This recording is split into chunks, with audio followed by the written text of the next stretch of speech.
Praise the lord. ప్రభువైన యేసుక్రీస్తు నామమున ఈ కార్యక్రమంను వీక్షిస్తున్న మీ అందరికీ శుభములు తెలియజేస్తున్నాను. విజన్ క్యూటీ ఫెలోషిప్ వారి యేసుతో ఏకాంత సమయం ఈ క్వైట్ టైం కార్యక్రమమునకు మిమ్మల్ని ప్రేమతో ఆహ్వానిస్తున్నాను.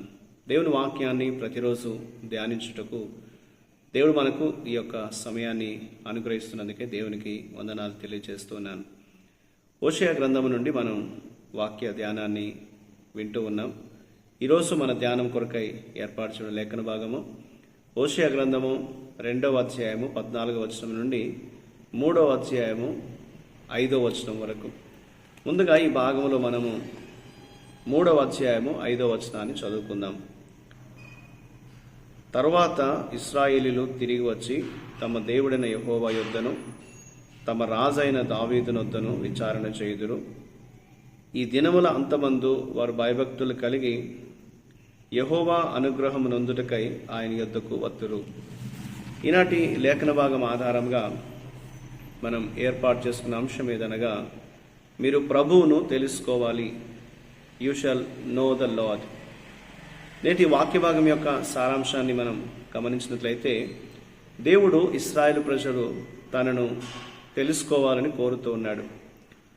దేవుని యొక్క మార్గంలో వారు జీవించాలని, ఆయన నిబంధనలో వారు ఉండాలి అనేది ఆయన ఆశిస్తున్నట్లు ఈనాటి లేఖన భాగం తెలియజేస్తోంది. దేవుడు వ్యభిచారం చేసినటువంటి ఇశ్రాయేలును అరణ్యంలోనికి తీసుకువెళ్ళి శిక్షకు బదులుగా ఆమెకు పునరుద్ధరణను వాగ్దానం చేసినట్లు వాక్యంలో చదువుతున్నాం. దేవుడు ఇశ్రాయేలుకు భర్తగా, ఇశ్రాయేలుకు భార్యగా ఉన్నట్లుగా నేటి లేఖనం తెలియజేస్తుంది. అయితే వారు ప్రేమలో తిరిగి కలుస్తారని, వారి ముగ్గురు పిల్లలకు పేర్లు మార్చబడతాయనేది నేటి లేఖనంలో మనం చూస్తూ ఉన్నాం. తనను ఇతరుల కోసం విడిచిపెట్టినటువంటి గోమెరును తిరిగి తీసుకొని ఆమెను ప్రేమించమని దేవుడు హోషేయకు ఆజ్ఞాపించాడు. హోషేయ దేవుని ఆజ్ఞకు కట్టుబడి ఆయన మూల్యం చెల్లించి తన భార్యను తిరిగి తీసుకురావాలని, ఆమెను క్షమించాలని దేవుడు ఆజ్ఞాపించిన దాన్ని ఆయన చేసినట్లుగా దేవుని వాక్యంలో చదువుతూ ఉంటున్నాం. గోమెరు మరియు ఇశ్రాయేలు ఇద్దరు కూడా జరిగిన ప్రతిదాని గురించి ఆలోచించడానికి వారు కొంత సమయం తీసుకున్నట్లుగా, అవసరమైనట్లుగా వాక్యంలో మనం చూస్తూ ఉంటున్నాం.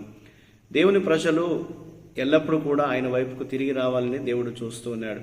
ఆయనతో కలిసి ఉండాలని, ఆయన వారిని క్షమిస్తూ వారిని పునరుద్ధరిస్తూ ముందుకు నడిపించే దేవుడై ఉన్నట్లు వాక్యంలో మనం చూస్తూ ఉంటున్నాం. ఈ భాగంలో నిజంగా దేవుడు ఆయన ఏ రీతిగా దేవుని ప్రజల్ని ప్రేమిస్తున్నాడో మనం గమనించినట్లయితే, 22వ అధ్యాయం 19వ వచనం 20వ వచనంలో దేవుడు తన వధువు కోసం, ఇశ్రాయేలు జనాంగం కోసం న్యాయము, ప్రేమ, కరుణ మరియు విశ్వాసాన్ని ఆయన బహుమానాలుగా, కట్నంగా సిద్ధం చేస్తున్నాడు. వధువుగా మనం చేయవలసిందల్లా ఏంటనగా, దేవుడెవరో తెలుసుకోవడమే. ఆయన గురించి మనం గ్రహించి ఆయనతో మనం సంబంధం కలిగి ఉంటూ ఆయన సహవాసంలో సాగిపోవాలనేది దేవుడు ఆశిస్తున్నాడు. ఇవే దేవునితో జీవించడానికి అవసరమైనటువంటి విలువలు. భౌతికమైనటువంటి వస్తువులు కావు, కానీ దేవుని తెలుసుకోవడమే దేవుడు కోరుతున్నదనేది దేవుని వాక్యం మనకు తెలియజేస్తోంది. ఇందులో మనం నేర్చుకునే పాఠాన్ని గమనిస్తే 3వ అధ్యాయం 1-5 వచనాల్లో హోషేయ అతని భార్యను తీసుకున్న సమయం వలె ఇశ్రాయేలు కూడా దేవుని ఎదుట శుద్ధి చేయబడి తిరిగి రావడానికి ముందు అనేక పరీక్షల ద్వారా వెళ్ళవలసిన సమయం ఉంటుంది. సులువైనటువంటి క్షమాపణ మరియు ప్రేమ పాపపు కాడిని మరింత బరువెక్కలా చేస్తున్నాయి.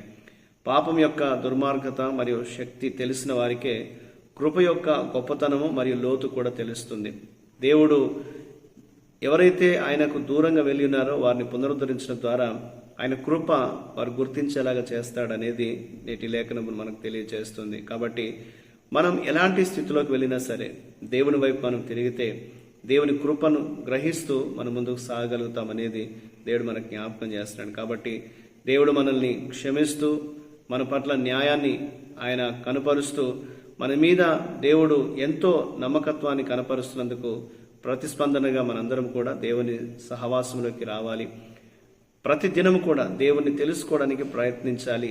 దేవుని మార్గంలో మనం ఎదగాలి అనేది దేవుడు మనకు జ్ఞాపకం చేస్తున్నాడు. దేవుణ్ణి ఎరగకుండా మనము దేవునితో కలిసి జీవించలేము. కాబట్టి దేవుని ఎరుగునట్లుగా దేవుని వాక్యాన్ని ధ్యానించాలి. దేవునితో మనం సమయం గడపాలి. అప్పుడే మన ఆత్మీయ జీవితంలో మరింత బలపడతామనేది దేవుడు మనకి ఈ లేఖనం ద్వారా జ్ఞాపకం చేస్తున్నాడు. దేవుడు తన ప్రజలు నిరంతరము తన నిబంధనలో కొనసాగాలని దేవుడు ఆశిస్తూ ఉంటున్నాడు. కాబట్టి ఆ రీతిగా మన అనుదిన జీవితంలో దేవుణ్ణి తెలుసుకుంటూ దేవుని మార్గంలో సాగిపోయే కృప దేవుడు మనకు దయచేయనట్లుగా దేవునికి మనం ప్రార్థన చేద్దాం. మా ప్రియమైన పరలోకపు దేవ, మీ ఘనమైన నామానికి వందనాలు. క్షమించే మీ కృపకు ధన్యవాదాలు. మమ్మల్ని ప్రభా మరింత నాయన నీ మార్గంలో నడిపించండి. మిమ్మల్ని ఎక్కువగా తెలుసుకోవడానికి, లోతుగా మిమ్మల్ని గ్రహించడానికి మాకు కోరికను దయచేయండి. నేను తెలుసుకున్న ద్వారా నీ నిబంధనలో మేము నిలవగలమని, నీతో సాగిపోగలమని మేము గుర్తించి నీ మార్గంలో నాయన ముందుకు నాయన కొనసాగే విధంగా మాకు సహాయం చేయమని, మమ్మల్ని ప్రభా నీ కృప ద్వారా బలపరచమని యేసుక్రీస్తు నామమున ప్రార్థిస్తున్నాను తండ్రి. ఆమేన్. ప్రియులారా, మీరు సమయం తీసుకుని యొక్క వాక్య ధ్యానాన్ని విన్నందుకు మీకు ప్రత్యేకమైన వందనాలు. ప్రతిరోజు మీకు అందించబడుతున్న ఈ అనుదిన ధ్యానాలు మీకు ఆశీర్వాదకరంగా ఉన్నట్లయితే మీ యొక్క అనుభవాల్ని మాతో పంచుకోవాలని కోరుతుంటున్నాను.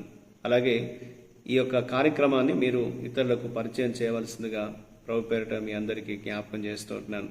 దేవుని కృప మనందరికీ ఎల్లప్పుడూ తోడయుండి కాపాడును గాక. ఆమేన్.